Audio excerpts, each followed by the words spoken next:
Hi everyone, here we're going to take a look at this function f of x and its graph, and we're going to examine what we have for limits at infinity and for its infinite limits. As a reminder, the limits at infinity are referring to essentially your end behaviors, what happens to the function as it approaches negative infinity, and also as it approaches positive infinity, what y value is it approaching. Our infinite limits are referring to the limits that occur at your vertical asymptote. So here we have a vertical asymptote at x equals -1, and we have a left side of the function and a right side of the function that will be heading towards an infinity. So that's where we're going to start, is we're going to look at x approaches -1 from the left and also from the right. So if we try to do our direct substitution that we've always looked at with limits, and we just plug in the -1, we're looking at the square root of a 4 times -1 squared, which is just 1, plus 2, all over -1 plus 1. So we're going to end up with the square root of 6 over a 0, which we know is something that is undefined. So this lets us know that we're dealing with a vertical asymptote situation or some kind of other non-removable discontinuity. So since we're coming in from the left, we're going to investigate whether or not this approaches a negative or a positive infinity. We can see from the graph that as we approach -1 from the left, we are approaching a negative infinity for a limit, but we want to know how to find that out analytically. So we're going to take a look at our function, and we're going to start investigating what happens as we get closer and closer to -1 from the left side. So if I think about on my number line, what is a number very close to -1, but on the left side, we might look at a value like maybe -1.01. And so I'm going to plug in that -1.01. So 4, 1.01 squared plus 2, -1.01, all over -1.01 plus 1. Now, our job here is to not actually find out what number this is equal to, but rather whether or not this number is heading towards a negative or a positive infinity. So if we play our numbers game and we just investigate positive or negative, in the top, we're going to have a negative number squared, which would be positive, times a 4, which would be positive, plus a 2, which would be positive, the square root of all, which would end up being positive. In the denominator, -1.01 and a positive 1 would end up being negative, a very, very tiny negative decimal. So as an end result, we're going to end up with a negative number. What we're essentially finding is the point -1.01, comma, a really tiny negative number, or really large negative number, I should say. So what that means is as we push this -0.101 closer and closer and closer, I should say, as we push -1.01 closer and closer to -1, and we get closer and closer, this negative value is going to continue to be more and more negative. It's going to head down towards negative infinity. So we want to make sure that we write that as a part of our limit. The limit as x approaches -1 from the left of our function will be equal to negative infinity. That's what you want to write to conclude your thoughts and your analysis for this problem. Now, as we approach -1 from the right, obviously the same thing is going to happen when we plugged in -1 into our function. We're still going to come down with an undefined expression. So we're instead going to investigate what happens as we approach -1 from the right. So on the right side of -1 could be a value like -0.99. And we're going to see what happens with our function when we plug that in. So 4 times a -0.99 squared plus 2 all over a -0.99 plus a 1. And again, once again, I'm going to take a look at what's positive versus negative. -0.99 squared would be positive, times a 4 would be positive, adding 2 would be positive, square rooting everything would still remain positive. In the denominator, -0.99 and a 1 would be positive, a really small decimal, but it would be a positive one. So ultimately, we're going to end up with a positive number as a result.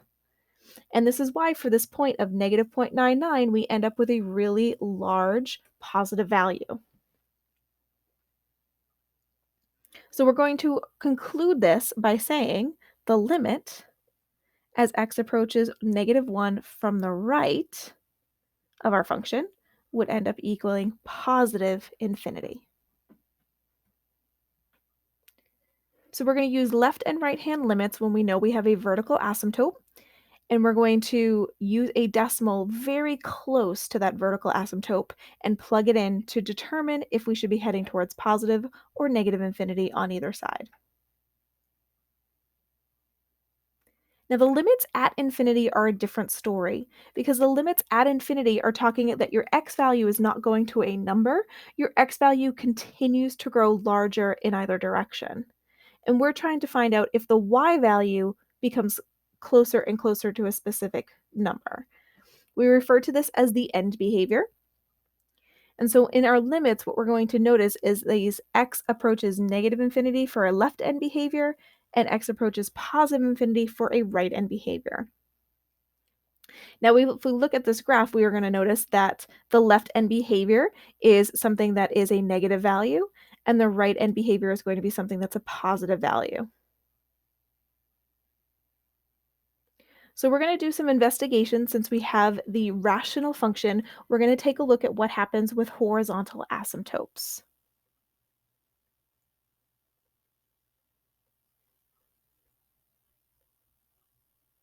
Horizontal asymptotes will indicate what our end behavior is for a rational function like this. So I'm going to take f of x and I'm going to start to break it down to kind of investigate what degrees we have on the top and the bottom. On the top of our function, we have the square root of 4x squared, and on the bottom, we just have an x. Those are our leading terms. If I simplify the square root of 4x squared a little bit, we're going to end up with a 2 times x over an x. So it looks like we have a degree of 1 compared to a degree of 1. These exponents are the same, which means we're going to divide the coefficients that we have here. And the coefficients we're going to divide is the 2 over the 1 that's indicated here. So we're going to end up with a value of 2. Now, this may be different depending on whether or not we're going towards a negative infinity or a positive infinity. So in order to know whether we're going to negative 2 or a positive 2, we're going to have to take a look at what happens if we were to plug in a negative infinity or a positive infinity into the actual expression. Same kind of idea. Would we end up with a negative number or would we end up with a positive number? So as x approaches negative infinity, this is our left end behavior, we're considering what happens as x becomes a really large negative number. Let's say x is going to go like something like negative, let's say 1,000,000. What would happen if we plugged in x equals 1,000,000? Would we end up heading towards a positive 2 or a negative 2? So consider what would happen there. 4 times negative 1,000,000 squared plus a 2, all divided by a negative 1,000,000 plus a 1. And again, we're just trying to investigate positive or negative. On the top, the same pattern as always, it's going to end up being positive. And on the bottom, negative 1,000,000 and a 1 will end up definitely being negative. So we're ending up at a negative value overall. Now we're not approaching negative infinity, we're specifically approaching a value of 2 is what we're looking at. So we're going to say that this goes to negative 2.